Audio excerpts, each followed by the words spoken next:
Is this Samsung 65-inch OLED the sweet spot for a family that watches movies together, a gamer who wants tear-free action, and a casual viewer who just flips on Netflix after work? Or is it a pricey gamble that only a handful of enthusiasts will truly appreciate? And for the everyday buyer wondering whether the price tag justifies the hype, does it actually deliver enough day-to-day value? Link is in the description if you want to check the product details on Amazon. When I started looking into a new TV, the first thing that tripped me up was the sheer number of marketing buzzwords: AI processor, HDR-Like quality, motion Xcelerator 144 Hz.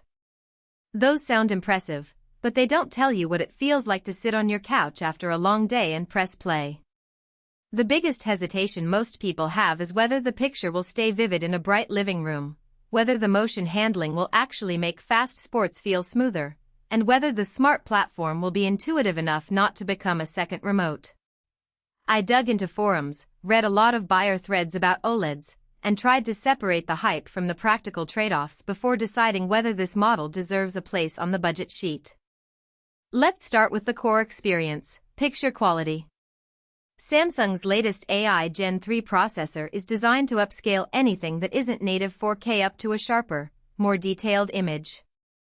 In practice, this means that a 1080p sitcom you stream on a free service will look noticeably crisper, with edges that don't feel jagged. The OLED panel itself delivers deep, inky blacks because each pixel can turn off completely. That contrast is where the magic happens for movies with nighttime scenes. Shadows retain texture instead of melting into a gray haze. For a family movie night, the result is an immersive feel that makes you forget you're in a regular living room. Brightness is where OLEDs traditionally lose ground to high-end LED panels, especially in rooms with a lot of ambient light.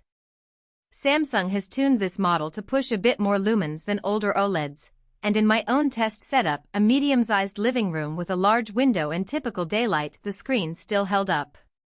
Highlights on a bright HDR scene were visible without washing out, though you'll notice a slight dimming compared to a premium QLED in a sun-splashed space. If your primary viewing area is a darkened home theater, you'll love the contrast. If you plan to watch mostly with the lights on, you should be aware that the peak brightness isn't going to punch through a fully lit room like a top-tier LED. Motion handling is another claim that can feel vague until you put it to the test. Samsung advertises a 144 Hz motion Xcelerator, and what that translates to in everyday use is smoother panning in fast-moving sports and less ghosting in fast action games. I tried a couple of recent soccer matches and a first-person shooter, and the motion felt fluid. The ball didn't appear to blur as it crossed the screen, and the game's rapid camera swings stayed crisp. This is a real advantage for gamers who use the TV as a primary monitor. The lower input lag combined with the high refresh rate means you can compete without the visual jitter that often plagues slower panels. Now, the smart side. The TV runs Samsung's Tizen platform, which is a fairly mature ecosystem. It pulls in the major streaming apps Netflix, Disney+, Prime Video without needing extra boxes, and the interface is organized into rows that you can scroll with the remote or your voice.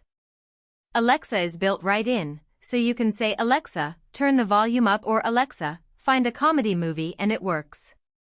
The only hiccup I found is that some less common apps take a few seconds longer to launch compared to a dedicated streaming stick, and the remote's voice button can be a little sensitive, sometimes picking up background chatter. Still, for most households, the convenience of having the voice assistant and the major services in one place outweighs the occasional lag. Let's talk about who should actually consider this TV. If you're a cinephile who values true black levels, appreciates HDR nuance, and watches a lot of content in dim lighting, the OLED panel alone is a compelling reason. If you're an avid gamer who plays on consoles that support 120 Hz and you care about motion clarity, the 144 Hz panel and low input lag give you a competitive edge without needing a separate monitor. Families that binge series together will also enjoy the upscaling for lower resolution shows, and the built-in Alexa can simplify turning the TV on and off for kids.